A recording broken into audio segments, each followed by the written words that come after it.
President Biden, live pictures there, visits Germany with the Middle East high on the agenda. So let's bring in Bloomberg's EMEA News Director, Ros Mathieson. Ros, what will you be watching out for in the next couple of days?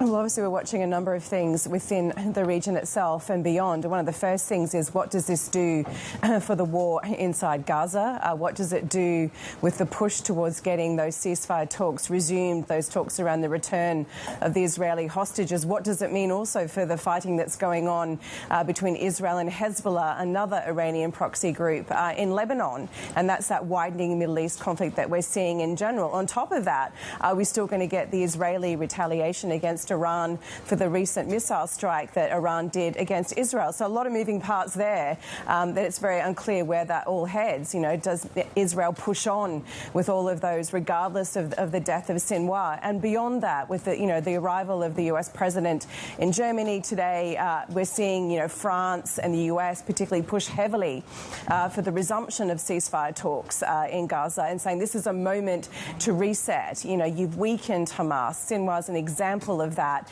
Can we now find a moment to sit down and talk again about that ceasefire and a path forward towards ending the war in Gaza? But equally, is that going to be something that Israel and Hamas are going to entertain? It takes both of them to agree for that to happen, and it's unclear whether either would agree to that. So what you're going to see is Joe Biden in Germany today pushing hard on the Middle East, also pushing hard for continued support on Ukraine, another key reason why he's in the region. But, Ros, what would it take for the Prime Minister of Israel actually to agree to a ceasefire?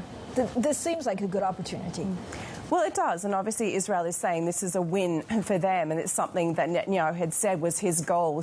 One of his goals was to actually kill Sinwar as the architect of the October 7 attack on Israel. But more broadly, he has said his goal is to degrade Hamas so it can never again attack Israel. Hamas is still there in Gaza. Israel is still fighting them in Gaza. This is a nebulous sort of group that exists without its leadership, potentially, and have you really weakened it enough to make that point? So is that goal achieved? We saw from Netanyahu yesterday, he says the war will continue. So perhaps they will agree to have those two-track things going. You do have ceasefire talks that resume maybe in Doha, but there's no immediate signal that Israel's going to slow down here.